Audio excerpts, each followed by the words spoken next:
ज़्यादा अच्छी भी लगती हैं, क्योंकि ये हम भारत की, जो भारत के अंदर बैठे हुए भारत के दुश्मनों को एक्सपोज कर पाते हैं इन फिल्मों में, और उससे कुछ बदलाव भी आता है। केरला स्टोरी की वजह से मैं आज बहुत सुनता हूँ कि बहुत कुछ बदला है, तो आई थिंक कि ये फिल्म भी बहुत कुछ बदलेगी, ऐसी हमारी उम्मीद है। So let's see. पर आज खैर मुझे लगता है कि ये सारी बातें मैं पहले भी बोल चुका हूँ जी। Let's move on. Absolutely sir. साथ नहीं मिलता तो केरला स्टोरी इतने बड़ी फिल्म नहीं होता। केरला स्टोरी 2023 की अनप्रेसिडेंटेड ब्लॉकबस्टर था। वुमेन सेंट्रिक फिल्मों में इंडियन सिनेमा की हिस्ट्री में सबसे बड़ी फिल्म था। तो जब केरला स्टोरी जब बन के तैयार था और पहले बार आप लोगों के सामने हम आए, और अगले दिन जो रिपोर्ट्स आए न्यूज़पेपर में बहुत डिप्रेसिंग था। हमें लगा था कि शायद हमने सही डिसीजन नहीं लिया। हमें लग रहा था कि एक बहुत बड़ा देश के खिलाफ एक साजिश जो रचा गया था उसको एक्सपोज करने के बाद हमें बहुत सपोर्ट मिलेगा, लेकिन पहले 2 दिन इतना ज्यादा ल्यूकवार्म सा एक रिस्पॉन्सेस था। लेकिन जब आप लोगों ने सब फिल्म देखे और उसके बाद जिस तरह सपोर्ट आप लोगों को मिलता गया, भारत की हर कोने में हम गए, मतलब मैं आप लोगों को अगर वो एक्सपीरियंसेस बताते जाऊं तो मुझे ये आज पूरे समय इसमें लग जाएगा कि क्या क्या हम लोगों ने लोगों के अंदर मैडनेस देखा, लोगों के अंदर एक रॉ इमोशन देखा। मतलब और ये मालूम है कि ये आप लोगों की सपोर्ट के बिना, आप लोग अगर हमारी फिल्म के बारे में नहीं लिखते, नहीं अच्छी बातें करते, तो केरला स्टोरी इतने बड़े सक्सेसफुल नहीं होता। ये इसमें हमें मुझे कोई हेजिटेशन नहीं है ये बोलने के लिए कि आप लोग हमारी केरला स्टोरी की ब्रांड एम्बेसडर थे। आप सब अब आए बस्तार। जब केरला स्टोरी इतने बड़े सक्सेसफुल हुआ और विपुल जी के साथ जब हम एक साथ 2-3 फिल्म बनाने के लिए एक प्लान कर रहे थे, तो हमें इमीडिएटली लगा कि बस्तार की ये सही कहानी बताना चाहिए। आप सब जर्नलिस्ट हैं और आप लोगों को अगर मैं ये पूछूं बस्तार के बारे में आप लोगों को जानकारी है कि नहीं, मुझे डाउट है कि आप लोग बस्तार जानते हैं कि छत्तीसगढ़ की सदर्न पार्ट की 6-7 डिस्ट्रिक्ट को मिला के एक रीजन है जिसको बस्तार बोला जाता है। और वहां पे कुछ नक्सलवादियों की प्रॉब्लम है, माओइस्टों का प्रॉब्लम है, और ये प्रॉब्लम पिछले 50 साल से चल रहा है। इसके बारे में कभी कभी आप लोगों की कलम में वो बाहर आए। जब बड़े बड़े घटना घटे, जब टाटबेटला में जो 76 जवानों को मार दिया गया था, या रानी बदली में जब 52 जवानों को मार दिया गया था, जब हमारे गढ़चिरौली में 52 जवानों को 35 जवानों को मार दिया गया था, ये सारे खबर आप लोगों ने बहुत बारीकी से छापे। लेकिन दुख की बात यह है कि पिछले 55 साल में हर दिन हर मोमेंट में बस्तर की लोग, आम जनता, गरीब लोग, ट्राइबल्स एक दहशत की जिंदगी जी रहे हैं, और जिसके नतीजे कि पिछले 10-12 साल में 12-15 हजार लोगों की मौत हुई है, और जिसमें बहुत संख्या में हमारी देश की सिपाही थे। तो ये कहानी मैं बहुत दिन से, मेरा बचपन से इस कहानी को मैं फॉलो करते आया। आप समझ गए, आप जानते हैं मेरा बैकग्राउंड बंगाल है, और ये मूवमेंट की आइडियोलॉजी सबसे पहले हमारे देश में बंगाल में आया था। तो मैं बारीकी से इस आंदोलन को फॉलो करता गया, और जब पूरे इंडिया से इसको छोटे होते होते सेंट्रल इंडिया की बस्तार को सेंटर करके ये फैलता गया, तब जाके मुझे लगा कि इसके ऊपर मुझे फिल्म बनाना चाहिए। इसलिए कि ये जो साजिश बस्तार के अंदर एक देश की सबसे बड़े साजिशों में एक साजिश रचा गया, जिसके लिए 50 से 55 हजार लोग पिछले 55 साल में जान दी, बंगाल से लेकर केरला तक। इसकी कहानी बोलने का सही समय आया। तो मेरी सारे बातों पे जो भी आप लोगों को जानना है, आप ट्रेलर देखे, सॉन्ग रिलीज के बाद जो भी सवाल है आप करते रहिएगा, हम उसके जवाब देंगे। लेकिन Give it up, ladies and gentlemen, for this powerhouse of talent who has given us spectacular Kerala Stories, warm welcome, Ada. And of course, you know, after looking at the trailer, we can't really believe it's the same Ada Sharma, because you've given, you know, goosebumps literally, as I said, chills down the spine. So, you know, एक सवाल जो हर कोई जानना चाहेगा, हर एक भारतीय नागरिक जानना चाहेगा कि अदा शर्मा को आखिर नीरजा माधवन बनने के लिए इन बस्तर द नक्सल स्टोरी किस चीज ने इंस्पायर किया, एंड किस तरह से आपने तैयारी की इसको बखूबी बड़े पर्दे पे निभाने के लिए? नमस्ते, thank you all for coming here. And पहली बात तो बहुत सारे लोग मुझे बोलते हैं कि हॉरर मूवी करो, अभी मैंने किया है तो आप प्लीज जाके देखो। ऑफ कोर्स मैंने जो पहले हॉरर मूवी किया था वो फिक्शनल था, ये रियल लाइफ पे है। एंड बहुत सारे लोग मुझे बोलते थे कि ट्रेलर देखने के बाद सबको अच्छा लगा, पर बहुत सारे लोग बोले इतनी डरावनी फिल्म आप क्यों कर रहे हो, कैसे कोई देखेगा। एंड डरावनी है, एंड डरावनी होनी चाहिए, because we are talking about हमारे 76 जवान जिनको मारा गया था, तो वो एज अ लाइन ऑलरेडी डरावनी है। तो अगर आप फिल्म में ट्रांसलेट कर रहे हो तो बड़ा मुझे विश्वास है कि भारत में ऐसे लोग हैं जो बहुत दिल के स्ट्रांग हैं, एंड आप ही वो हो जो उन तक लेके जा सकते हो। जैसे सर ने कहा कि केरला स्टोरी भी हम लोग एक्चुअली जब बना रहे थे, जब सर से पहली मीटिंग हुई थी, he said that we make a small festival film and it's a small intimate festival film जो शायद कुछ फेस्टिवल्स में रिलीज होगी। हम लोग ने सब पूरी जान लगा के एक्टिंग करी थी तब, but I am very happy to say कि आप लोग ने इतना बड़ा बना दिया, भारत के सभी ने इतना बड़ा बना दिया। And with Bastar I remember Kerala story का पहला दिन आई वाज देयर, एक रूम में हमारा शूट था, वो जेल का सीक्वेंस, एंड मेरे सामने 3 लोग थे। बस्तर में मैं पहले दिन गई एंड 150 एक्टर्स थे सेट पे, तो तो सब नहीं आ पाए, of course we wouldn't fit on the stage. मैं रिप्रेजेंट कर रही हूँ all the actors who are not present here. बहुत सारे बहुत टैलेंटेड लोग हैं हमारे फिल्म में, तो आई रियली होप कि आप लोग फिल्म देखें और सपोर्ट करें। और I have to say big thank you to all of you. Trailer देखने के बाद मीडिया वालों ने बहुत सपोर्ट किया, बहुत अच्छी अच्छी बातें लिखी, एंड आप लोग ही वो जरिया हो जो हम एक्टर्स को या हमारी मूवी आप लेके जा सकते हो ऑडियंस तक। तो आपका ओपिनियन एक्चुअली वो लोगों का ओपिनियन इन्फ्लुएंस होता है आपके ओपिनियन से। तो I know that you guys will really take this to the right place. Thank you. क्या बात है। Give it up, ladies and gentlemen, for this very talented, versatile Ada Sharma, ladies and gentlemen. Please have a seat. On that note, of course, talent की बात की, और विपुल sir की film में कोई ना कोई ऐसा टैलेंट जो है वो पैदा होता है, और फिल्म बस्तर में किसी ना किसी एक्टर का घर भी बसेगा, like you always say that. और moving ahead, ladies and gentlemen, now we have that brilliant actor who has brought depth and emotion to her character. Yes, ladies and gentlemen, please welcome Indira Tiwari. Whoa.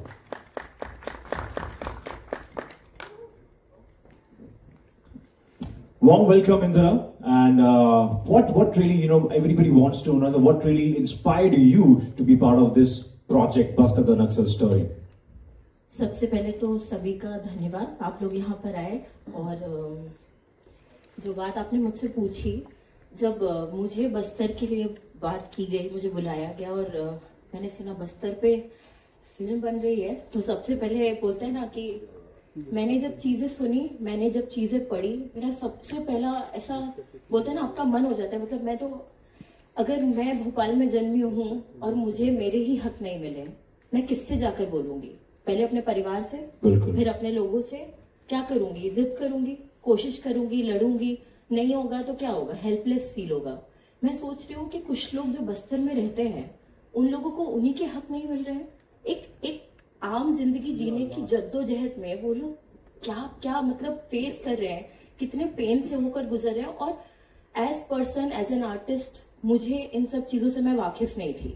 तो जब बस्तर की script मैंने पढ़ी, तब मुझे अंदर से लगा कि अगर मैं ये बात का हिस्सा नहीं बन पाई, अगर मैंने ये बात आगे बढ़कर नहीं कही, कलाकार होने के नाते मेरा दायित्व बनता है कि मैं अपने कला से, अपने आर्ट से आगे बढ़कर कुछ चीज सोसाइटी में दे सकूं। तो बस्तर वो चीज थी जो मेरे अंदर से ऐसे पहला इंस्टिंक्ट आया कि नहीं यार, ये करना है। कई माओं की कहानियां बतानी है, बस्तर में क्या हो रहा है वो बताना है। और कैसे बता सकते हैं? इससे अच्छा जरिया नहीं हो सकता, क्योंकि आपको बोलते हैं ना, सच बोलने के लिए आप 2 बातें सच कहते हैं, कोई ज्यादा लोग नहीं सुनना चाहते। तो हर चीज में मिलावट होने लगी है, पुराना जमाना जा चुका है। पहले चीजें बहुत प्योरिटी से मिलती थी, अब नहीं मिलती हैं। तो अगर इतने बड़ी चीज का हिस्सा अब बन सके, तो इससे खुशी की बात क्या हो सकती है? Absolutely, बखूबी, बहुत उम्दा कहा. जोरदार तालियां हो जाए ladies and gentlemen for this talented actress Indira Tiwari. इनकी स्पीच में इतना दम है तो मुझे लग रहा है कि फिल्म के जो कैरेक्टर में कितना दम होने वाला है. We can't just wait for 15th of March. And yes, of course, because we here for the songs. Just 1 second before they come. एक तो हम सब यहाँ से जगह दे दें उनको.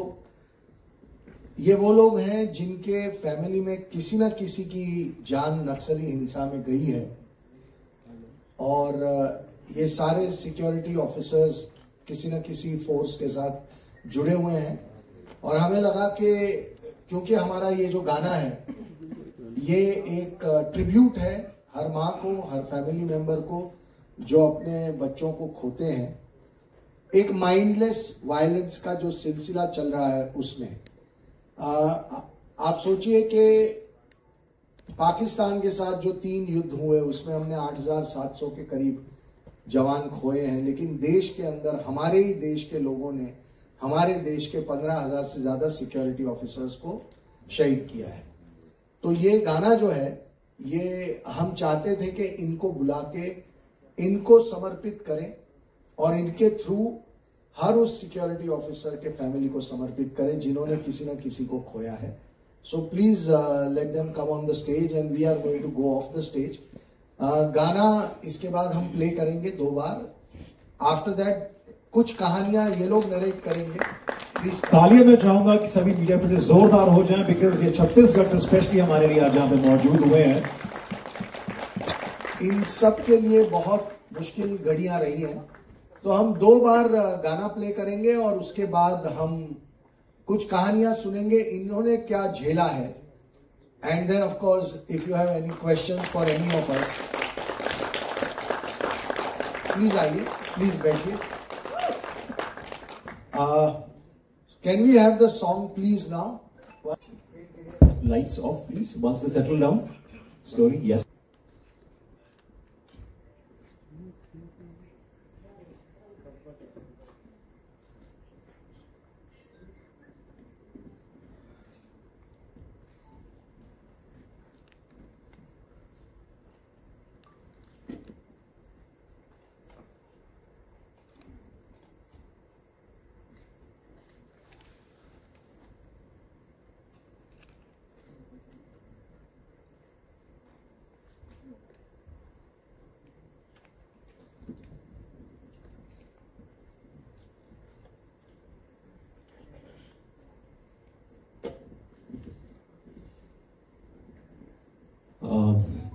Of course, it's a very emotional moment for Jessica, and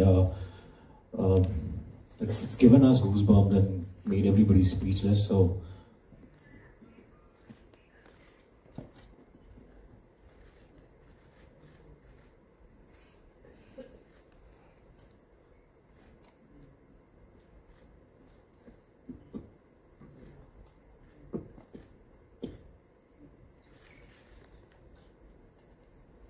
आपने अभी देखा है ये बिल्कुल सच है, क्योंकि मेरे पापा ऐसे ही उनका डेथ हुआ था, ऐसे ही शहीद हुए थे. वो उस दिन रविवार था और इट वाज अ हॉलीडे, और वहाँ ऑफिस से फोन आता है कि जवानों को इकट्ठा करो क्योंकि नक्सलियों ने गांव के लोगों को बंदी बनाकर रखा हो. तो वो सारे लोग इकट्ठे हुए और नक्सली ये जानते थे कि अगर गांव लोगों को अगर हम बंदी बनाकर रखेंगे तो ये लोग भागकर जरूर आएंगे उनको बचाने के लिए. ये उनका प्री प्लान था. तो उन्होंने क्या किया कि रोड पे ही बहुत बड़ा बॉम्ब को पहले ही प्लान करके रखे हुए थे. जैसी गाड़ी पार हुई है वो बॉम्ब ब्लास्ट में उड़ा दिया उन्होंने गाड़ी.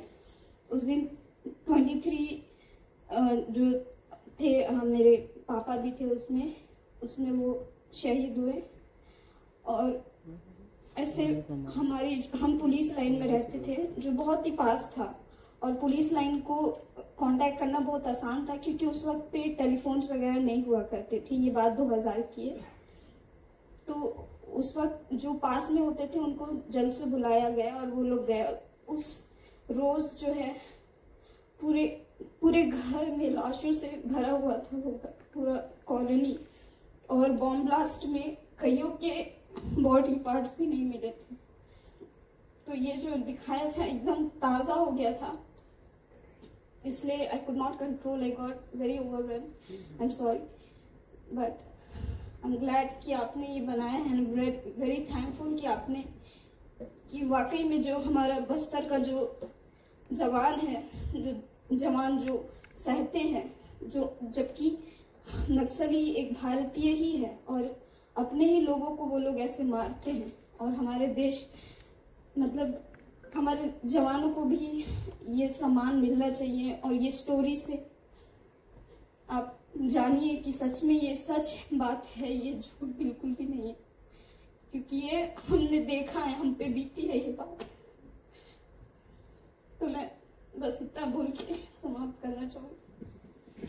Thank you Jessica. हमारे साथ जीरम हमले में शहीद जवान की बेटा 5 है, तो मैं चाहूँगा कि आप प्लीज कुछ शब्द हमारे साथ शेयर करें।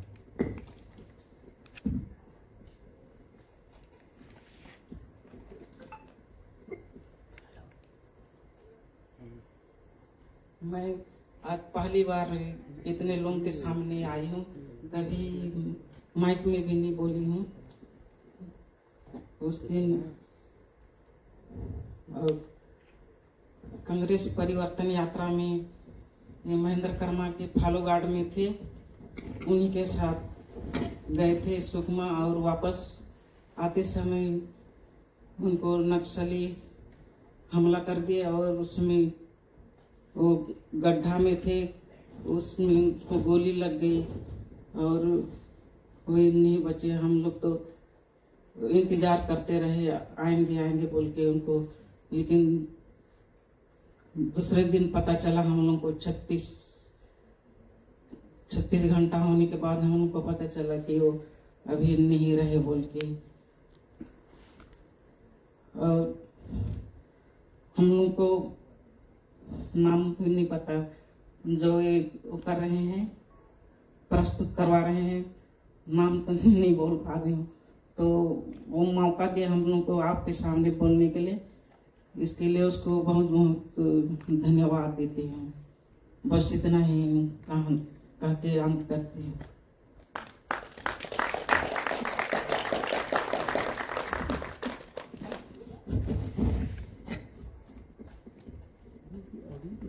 धन्यवाद।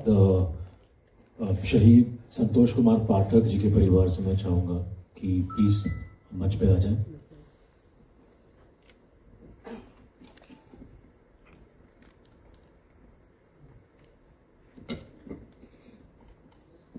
मेरे फादर का 1998 में डेथ हुआ था, तरीम नक्सली अटैक में। वो मेरी मम्मी उस दिन करवा चौथ का व्रत कर रहे थे। उस दिन पापा का छुट्टी का डेट रहा, पर उनको कहीं ट्रक लेके जाना पड़ा, व्हीकल लेके जाना पड़ा, और आर्मी को लाने का था कहीं से। गए, जाते समय तो कुछ नहीं हुआ, आते समय जब आर्मी को लेकर वापस आ रहे थे तो उनका ब्लास्ट में डेथ हो गया। Thank you.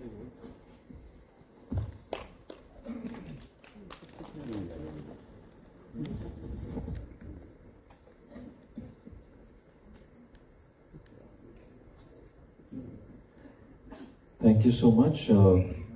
ये शहीद संतोष कुमार पाठक की फैमिली से थे। मैं चाहता हूँ शहीद जय सिंह ठाकुर की बेटी जो है वो प्लीज मंच पे है। बस्तर की घटना सच है। मेरे पापा 2006 में बोर्ड एग्जाम की ड्यूटी में शहीद हुए थे। जो नक्सली थे वो जो स्कूल वाले यूनिफॉर्म होता है वो वाले ड्रेस पहनकर हमला किए थे मेरे पापा को। और उस टाइम हम बहुत छोटे छोटे थे। मेरी बहन 2 मंथ की थी, उसको आज ये लगता है कि आज मेरे पापा रहते तो क्या होता।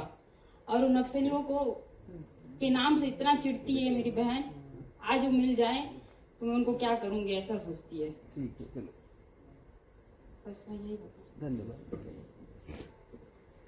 चलो नेक्स्ट।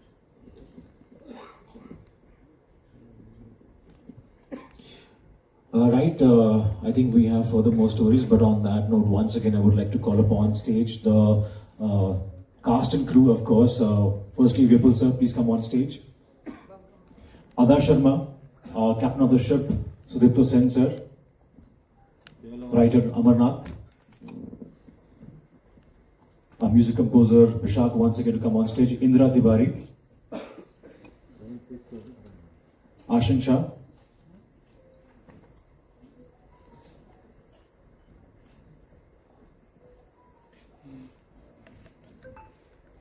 ये लोग ट्रेंड स्पीकर नहीं है, पर आपको उनका दर्द जरूर टच किया होगा। और ऐसे हजारों फैमिलीज हैं हमारे सिक्योरिटी फोर्सेस के जवानों के, जो इन माइंडलेस वायलेंस में जिनको अपने परिवार से किसी न किसी को खोना पड़ता है। और इसीलिए ये फिल्म बहुत जरूरी है और भारत के हर इंसान को देखनी चाहिए कि हमारे ही देश के लोगों को इस तरह मार रहे हैं। हम जब बस्तर में थे तो हमें एक इंसान ने बहुत दिल दहला देने वाली बात बोली थी।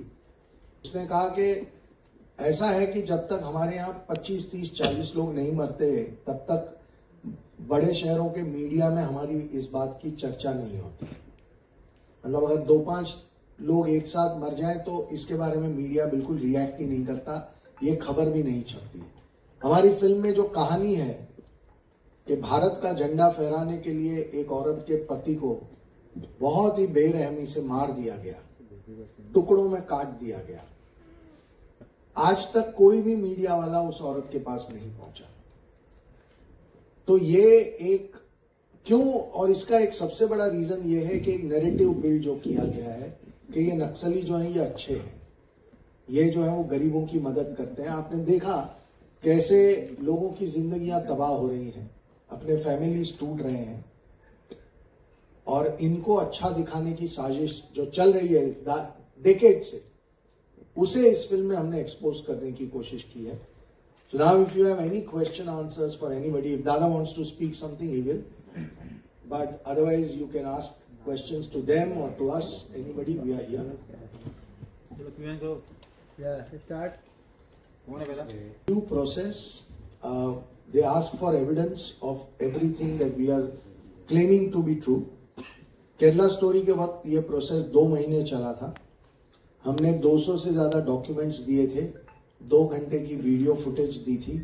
उसके बाद वो फिल्म एक्सपर्ट्स को उन्होंने दिखाई थी जो केरला के विषय पे एक्सपर्ट होते हैं। उसके बाद उस फिल्म को सर्टिफिकेशन दिया गया था। इस फिल्म के लिए हमने सिमिलर प्रोसेसेस फॉलो किए। उन्होंने जो जो डॉक्यूमेंट्स हमसे मांगे हमने प्रोवाइड किए, हर एविडेंस हमने प्रोवाइड किया। एविडेंस को स्क्रूटिनाइज करने के बाद उन्होंने एक एक्सपर्ट को बुलाया था और उन्होंने उसको जब सब मटेरियल देखा, उसके बाद जब स्क्रीनिंग कमेटी ने देखी फिल्म को, तो उन्होंने इसे एडल्ट फिल्म का सर्टिफिकेट देते हुए कुछ चेंजेस के साथ क्लियर की हुई है। तो अक्सर ये धारणा होती है कि सेंसर बोर्ड ऐसी फिल्मों को रोकेगा, बट आई मस्ट से कि सेंसर बोर्ड ने बहुत बेहतरीन तरीके से इस प्रोसेस में हमारे साथ चले हैं। कुछ चीजें हैं जो हमें लगता है कि और भी बेहतर हो सकती थी, लेकिन आई फील के it's been a terrific journey. Rajiv Vijayakar here from News India Times. My question is to the director. Sir, ये आप कहानी जो लाते हैं, ये जो छुपी हुई कहानियां हैं, इनको आप मतलब किस तरह से ढूंढते हैं? What is the process by which you land up with such stories? My next question will be for Ada, but right now आपका। बात ये है कि केरला स्टोरी और बस्तर ये दोनों में थोड़ा डिफरेंस है। केरला स्टोरी एक एक्सीडेंटली मैं कुछ इंसिडेंट्स के सामना हो गया था मेरा, और उसके बाद एज अ फिल्म मेकर मेरी एक प्रोसेस है कि मैं उसको ढूंढने लगे तो केरला स्टोरी की इतने बड़े एक साजिश मेरे सामने एक एक करके स्लाइड शो की तरह आते गया और उसको मैं समेट के केरला स्टोरी बनाया था। बस्तर की हिस्ट्री थोड़ा सा अलग है। जो आइडियोलॉजी ये हिंसा का बस्तर में थोप दिए हैं वो आइडियोलॉजी जिसको आप माओवाद बोलिए, रेडिकल पीसेंट मूवमेंट बोलिए या नक्सलिज्म बोलिए, ये मेरी जो जहां पे मेरा जन्म स्थान है नॉर्थ बंगाल में जलपाईगुड़ी, वहां से जस्ट 40-42 किलोमीटर दूर है नक्सलबाड़ी करके एक जगह है जहां पे इस आंदोलन की 1967 में शुरुआत हुई थी। 1967 से ये मूवमेंट आज तक मतलब ऑलमोस्ट लाइक 55-56 साल जैसे ये मूवमेंट इवॉल्व होता गया पूरे देश में। नॉर्थ बंगाल से साउथ बंगाल आया, साउथ बंगाल से बिहार, फर्दर साउथ झारखंड गए, झारखंड से कालाहांडी, कोरापुट, सुंदरगढ़, बोलांगीर, मालकानगिरी उड़ीसा में, उसके बाद गढ़चिरौली, पालघर महाराष्ट्र की, और साउथ गए तो बस्तर आया, छत्तीसगढ़ की सदर्न पोर्शन आया, उसके बाद खमाम जो आज आंध्र प्रदेश में। चारों ओर इंद्रावती और गोदावरी नदी की कॉन्फ्लुएंस के वजह से उड़ीसा, महाराष्ट्र, आंध्रा चारों ओर से घिरा हुआ है। और बस्तर की जो छत्तीसगढ़ की सदर्न पार्ट या बस्तर में जो अबूझमार करके जो जंगल है, करीबन 4500-5000 स्क्वायर किलोमीटर की एक जंगल है, वो जंगल इतना घना है जहां पे गूगल मैप तक पहुंच नहीं सकता। तो इंडियन सिक्योरिटी फोर्सेस उसके अंदर नहीं जा सकते। उसके अंदर 3-4 हजार गांव है। वहां पे जो लोग हैं वो लोग आज भी भारत की डेमोक्रेसी के बारे में कोई आइडिया नहीं है उन लोगों की। उन लोग आज भी इन लोगों को माशिया बनते हैं जो डरा के धमका के पिछले 50 साल में उस जगह पे उन लोगों ने अपना अखाड़ा बना के रखा है। तो आपको जैसे मैं चाइना की बात की, रशिया की बात की, आपको जान के हैरान होगा चाइना इतना बड़ा एक देश है, लेकिन आपको अगर मैं पूछूं चाइना की 4 शहर का नाम बोलिए, आप नहीं बोल पाएंगे। अमेरिका का 10 शहर का नाम बोल देंगे, क्योंकि इन लोगों की इन आइडियोलॉजी की एक मोडास ऑपरेंडी ये है कि ये आइडियोलॉजी इतना सीक्रेसी मेंटेन करता है, ऐसे एक एनक्लेव बनाता है, एनकैप्सुलेट कर लेता है कि उनको जो सच्चाई वो बोलेंगे, जो सच्चाई वो दिखाएंगे, वो ही सच्चाई आपके पास आप तक पहुंचेगा। आप उनके अंदर नहीं जा सकते। उस मतलब आप बिलीव करिए, मैं पिछले कई दशकों से जा रहा हूं बस्तर में, आज तक अबूझमार जंगल की ज्यादातर हिस्से तक पहुंच नहीं पाए। जगरगुंडा करके एक जगह यहाँ पे, जगरगुंडा से भी आए हुए हैं, वहां तक मैं पहुंच नहीं पाया, कोई सिक्योरिटी फोर्स नहीं पहुंच पाता है। तो जब मुझे जैसे मैंने बोला कि मेरा जन्म हुआ और ये मूवमेंट की इवोल्यूशन होना शुरू हुआ, तो आप बोल सकते हैं कि मेरा इंटरेस्ट भी जगने लगा, क्योंकि ये जहां पे शुरू हुई थी बंगाल में, ये इसका एक भयंकर रूप हम लोगों ने देखा था। मतलब घर से बच्चे मतलब 15-16 साल के ऊपर की लड़के लड़की बाहर चले जाते थे, मतलब अपने घर में नहीं रह सकते थे। पुलिस का पर्ची पहुंच जाता था कि कल तुम्हारे बच्चों को अरेस्ट करने आएंगे। मतलब एक मैं बोलूंगा तो घंटों भर लग जाएगा कि मेरी फैमिली उसमें इन्वॉल्व था। तो मैं इसलिए मुझे इतना बारीकी से मालूम है। तो जब मैंने डिसाइड किया कि मैंने फिल्म बनानी है मेरी जिंदगी में, तो सबसे पहले आया कि मुझे ये बस्तर का कहानी बोलना है, जो पूरे इंडिया से रिजेक्ट होके एक छोटा सा जगह जहां पे ऑलमोस्ट 2 मिलियन के आसपास पॉपुलेशन, जहां पे ज्यादातर आदिवासी वनवासी है, और गरीब किसानों को एक बंधक बना के अपने जायदाद को कब्जे में रख दिए है। क्योंकि वहां से जो तेंदुपत्ता की उनको लेवी मिलता है, उनको वहां से जो आयरन और की वो मिलता है, इससे एक बहुत बड़ा नेटवर्क को चलाने का मौका मिलता है इन लोगों की। तो ये एकदम घर की तरह इसको रोक के रखा है कि जहां पे आज तक आपने यहाँ पे एक कैरेक्टर देखा जो बंदूक लेके आग जला रहा है, लोगों को काट रहा है, हमारी जवानों को शहीद कर रहा है। वो जो कैरेक्टर, जिसको ओरिजिनल कैरेक्टर को दिमाग में रखते हुए बनाए, पिछले 25 साल से उसको पकड़ नहीं पाए इस देश की सिक्योरिटी फोर्सेस। आज भी वो लड़ाई जारी है, उसको ढूंढने की लड़ाई जारी है।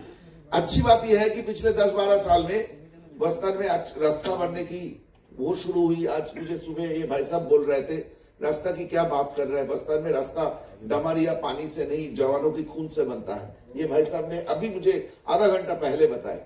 तो ये सब सुनने के बाद और बस्तर की जंगलों में जाने के बाद, इतना खूबसूरत एक जंगल है जहां पे इतने बड़ी रामायण में जब दंडकारण्य की आपको मेंशन मिलेगा, इतनी रिच हिस्ट्री, इतने rich education and culture. Bastar band अगर किसी ने सुने होंगे तो आप जानेंगे कि बस्तर की म्यूजिक कितने रिच है, बस्तर की डोकरा की जो कला है वो इतने रिच है, म्यूजिक इतना रिच है।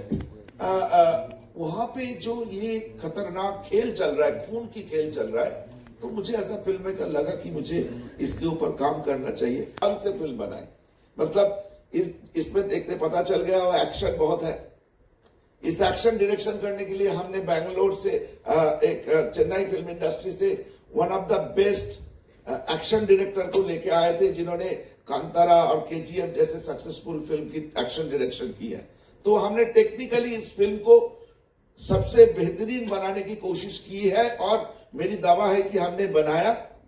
और भाई साहब प्लीज जो गैलरी में बैठे हैं, मेरी रिक्वेस्ट है, ये जिम्मेदारी आपको भी बनता है, क्योंकि आप और हमारी रिलेशनशिप ही इस एंटरटेनमेंट इंडस्ट्री को जिंदा रखते हैं। क्या बात है। तो ये फिल्म की एम्बेसडर हमने बना दिया, इसको सबको दिखाना है, ये आप लोगों की जिम्मेदारी है, मुझे और कुछ नहीं बोलना। Thank you sir, such a passionate reply that was. Thank you, sir. And I've just seen you in Sunflower season 2, and this is a 180-degree change, you know. And of course, Kerala Story was a different. Thank you. thing. Focus. So, how did you internalize this character, and how much is this character connected with reality? Does it mirror somebody who was in real life, or does it just become a fanciful kind of solution for this? Firstly, thank you for publicly acknowledging my work. Thank you for appreciating it. And yes, it is a 180-degree shift. Neither am I the bar dancer I was in Sunflower. Neither am I Neerja Madhavan. Neerja Madhavan, though, is someone who is so aspirational, is someone who I think every girl who will watch this movie will feel that she would want to be her.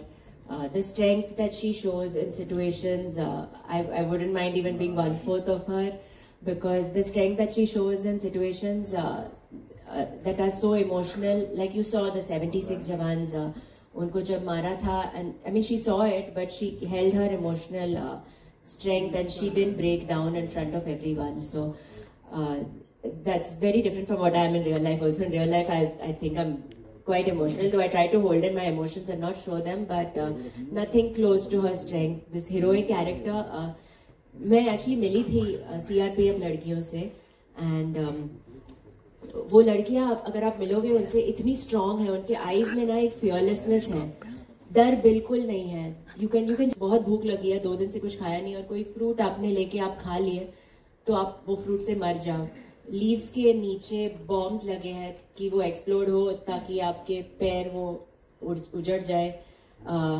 तो हर जगह से you pass through a river, आप पूरे भीग चुके हो, suppose rainy season में है, पर आपको चुपचाप वहां रहना है। एक लड़की मुझे बता रही थी कि नोज रिंग और इयररिंग्स भी नहीं पहन सकते, बिकॉज जब भी हम कैरेक्टर का लुक डिजाइन कर रहे थे तो वी वर सेइंग शायद एक शी सेड नहीं, क्योंकि जब भी मून लाइट रहता है वहां पे तो वो मून लाइट उनके इयररिंग या नोज रिंग पे रिफ्लेक्ट होगा और फिर वो नक्सली लोग कहीं पे भी छुपे हो सकते हैं और अगर उन्होंने देखा तो वो मार देंगे।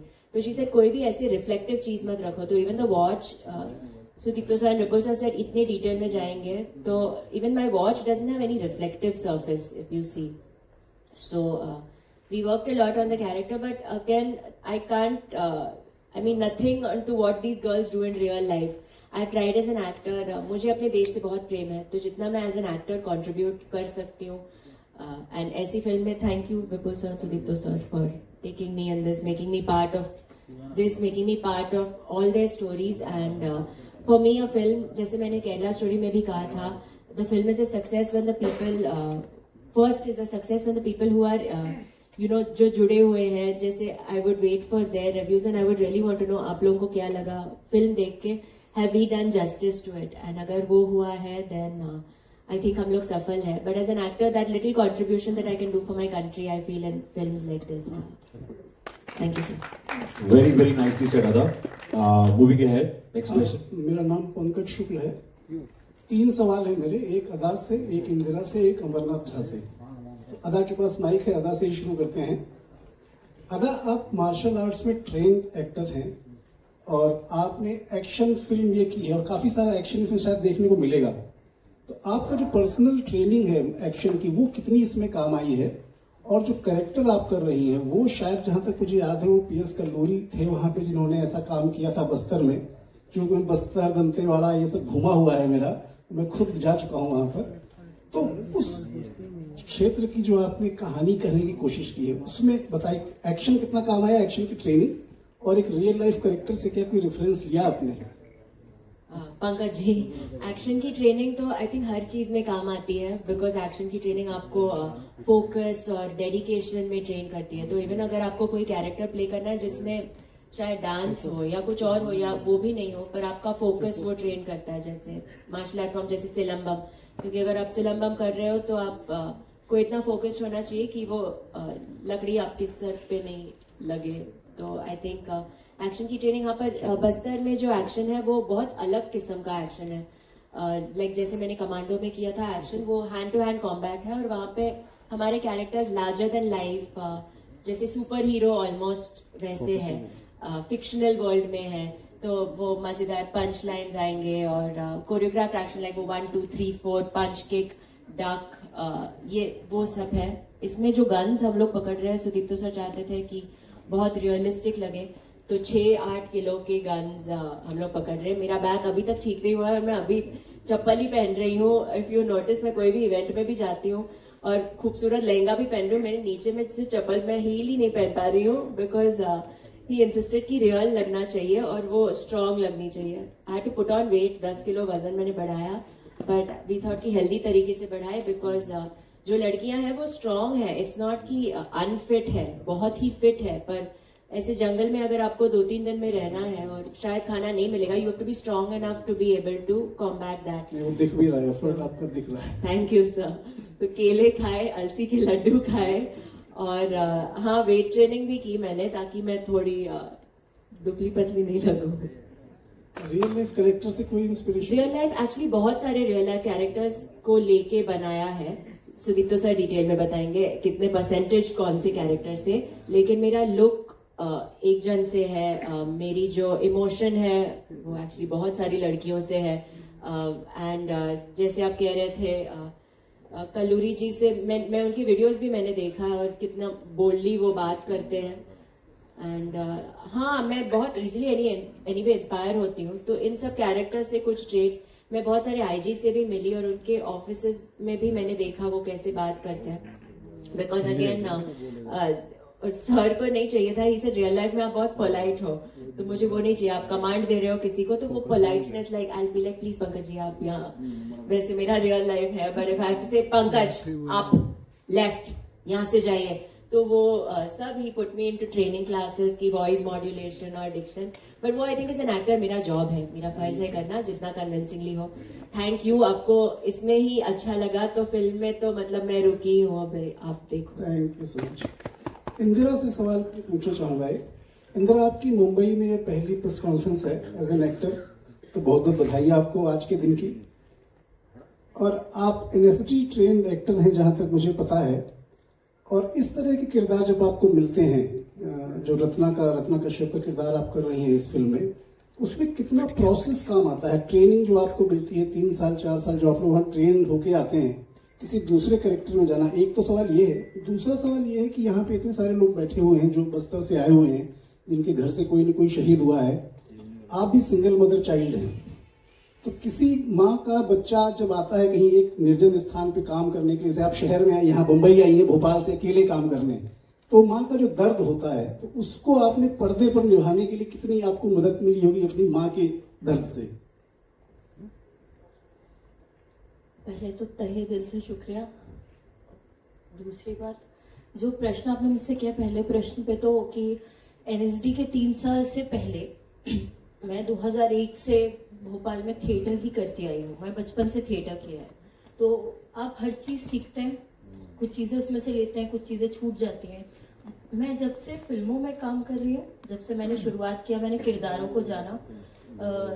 थिएटर में जितनी एक्सरसाइजेस होती थी, जितनी चीजें होती थी, वो एक एक्सपेरिमेंटल स्पेस होता है 24/7। आप कोशिश करते हैं क्या वर्क करेगा क्या नहीं करेगा। जब फिल्म की स्क्रिप्ट आपके हाथ में आती है तो जैसे मैं पढ़ती हूँ, मैं पढ़ते समय कोई चीज तय नहीं करती, मैं हमेशा उसके जो मेन इमोशन है उससे जाने की कोशिश करती हूँ। हर फिल्म एक दूसरे से अलग होती है। बस्तर मेरे लिए बहुत ही अलग थी, क्योंकि जब मैंने पढ़ा, मैं सबसे पहले तो बहुत ज्यादा इमोशनल थी, क्योंकि मुझे अंदर से ऐसा लग रहा था कि मैं इतने सारे लोगों को रिप्रेजेंट करने वाली हूँ। सबसे पहली बात, बस्तर वनवासी जंगल एक ऐसी जगह जो सभी के लिए है। दुनिया में नेचर ऐसी चीज है जो भगवान ने सबके लिए बनाई है। जो सब लोग जहाँ पैदा हो रहे हैं, सबके अपने राइट्स हैं, सबकी अपनी चीजें हैं, और उनको वो सारी चीजें मिलनी चाहिए। हर आदमी हर एक दिन ग्रो करता है, तो वो ग्रोथ कोई किसी से कैसे छीन सकता है? चीजें कैसे हो सकती हैं?